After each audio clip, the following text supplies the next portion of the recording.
जहान पोचे रवी, वहा पोचे कवी. म्हणत जिथं सूर्याची किरण पोचू शकत नाही, तिथे कवीचं मन पोचून तेथील समस्यांवर भाष्य करून त्या जगासमोर प्रकाश झोतात आणण्याचं काम करतं.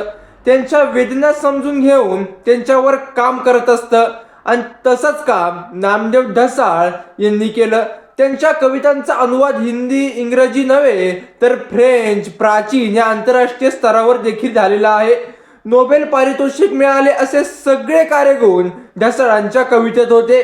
गावात महाराष्ट्राची अत्यंत गलिच्छ जी सर्व कामं असतात ती करून काही कालावधीनंतर मुंबईत ढसाळ आले. ते टॅक्सी चालवत असताना भीषण परिस्थिती अनुभवली व त्यावर कविता केल्या. फक्त तिसरीत असताना ढसाळांनी पहिली कविता लिहिली होती. त्यानंतर त्यांनी असंख्य कविता लिहिल्या.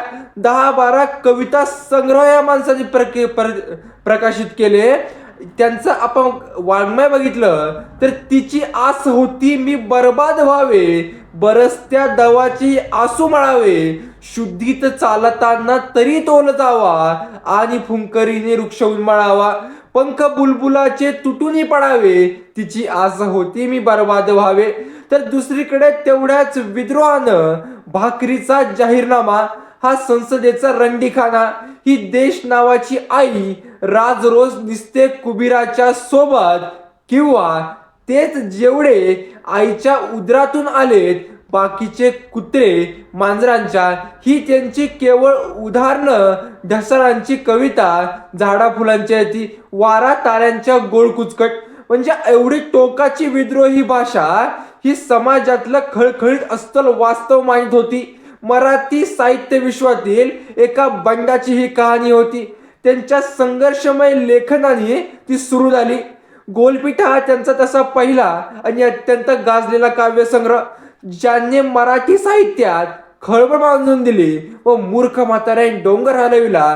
प्रियदर्शनी ही इंदिरा गांधीवरती, तर या सत्तेत जीव रमत नाही, तुझी इयत्ता कच्ची, ही कविता जाती व्यवस्थेवरती अत्यंत प्रखर भाष्य करते आणि जाती व्यवस्थेत चुकीची गोष्ट आहे त्यावर टीका करते.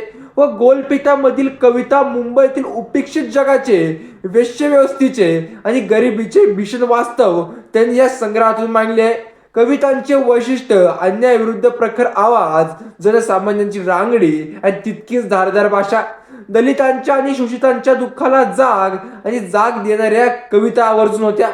म्हणजे एवढ्या सामान्य परिस्थितीतून येऊन एवढा माणूस मोठा होऊ शकतो. म्हणजे लहानपणापासून महार किती संपूर्ण कामे करावी लागली, कारण गाव 2000 वस्तींचे, त्यात महारांचे फक्त 8 घरं. अशा परिस्थितीमध्ये शाळेत जरी गेले तरी शिक्षक त्यांना व्यवस्थित शिकवायचे नाही. वेगळं तर बसवायचेच, पण निकृष्ट दर्जाची समजली जाणारी जी कामं होती ते नामदेव ढसाळांसारख्या विद्यार्थ्याकडून करून घेतले जायचे. शेण जमा करा, काही शाळेमध्ये साफसफाईचे कामं असतील, स्वच्छतेची कामं असतील, उकिरड्याची कामं असतील, ती त्या विद्यार्थ्याकडून करून घेतली जात होती. त्यापुढे मुंबईत आल्यावरती भंडारी समाजाची एक मुलीला नामदेव ढसाळ आवडत होते. मात्र त्यामुळे मुंबई सोडून जावं लागलं आणि तिथे काम करत होते त्या लोकांनी विश्वास तोडला असे बोलत त्यांना काढून दिले आणि नंतर त्या मुलीचं शुद्धीकरण करण्यात आलं. बघा, गोलपीठा ही कादंबरी आपल्याला माहिती आहे नामदेव ढसाळांची. तिचं नाव आपल्याला ऐकलं असं वाटतं. गोलपीठा म्हणजे सगळा सभोवतालचा जो प्रदेश आहे त्यावरून ते नाव घेतलेलं आहे.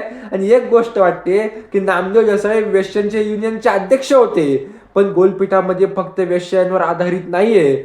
जो कोणी गरीब व्यक्ती, गरजू व्यक्ती आहे, त्याची इच्छा नसताना कधी कधी देह विकल्याशिवाय पर्याय नसतो, त्या परिसरापासून या कादंबरीला गोलपीठा समस्याग्रस्त नाव पडलं. आणि ढसाळ यांनी ती कादंबरी जगासमोर आली, वेश्यांचे प्रश्न जगासमोर आणले. तस अमेरिकेतील ब्लॅक पॅन्थरवरून दलित पॅन्थर या नावाची संघटना सुरू केली. जातीच्या बेड्या तोडायच्या आणि समानतेच्या आधार नवीन समाज निर्मिती करायची, हा त्यांचा उद्देश होता. ज्या काळी इंदिरा गांधी पंतप्रधान होत्या तेव्हा नामदेव ढसाळांना तब्बल 1.5 तास वेळ इंदिरा गांधींनी दिला होता व तुम्ही एखादं तरी मंत्रीपद घ्या असे इंदिरा गांधी मागे लागले असं सुद्धा. मात्र सत्यासाठी या विद्रोही कवीने कधीच तिची कास धरली नाही. तुमच्या सत्तेत आलो तर त्याविरुद्ध लिखाण कोणत्या हाताने करू असा प्रश्न नामदेवांच्या मनात होता. त्यामुळे ती सत्तेला लाथ मारली आणि आपलं सत्य जिवंत ठेवण्यासाठी आपली विद्रोही लेखणी कायम सत्याच्या बाजूने झिजवली.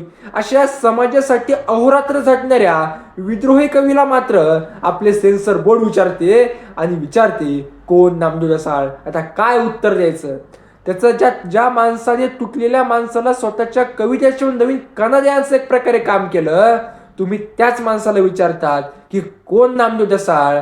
तुम्ही सेन्सर बोर्ड आहात का सस्पिशियस बोर्ड आहात? हा प्रश्न निर्माण होतो. या महान कवीला जयंती निमित्त विनम्र अभिवादन.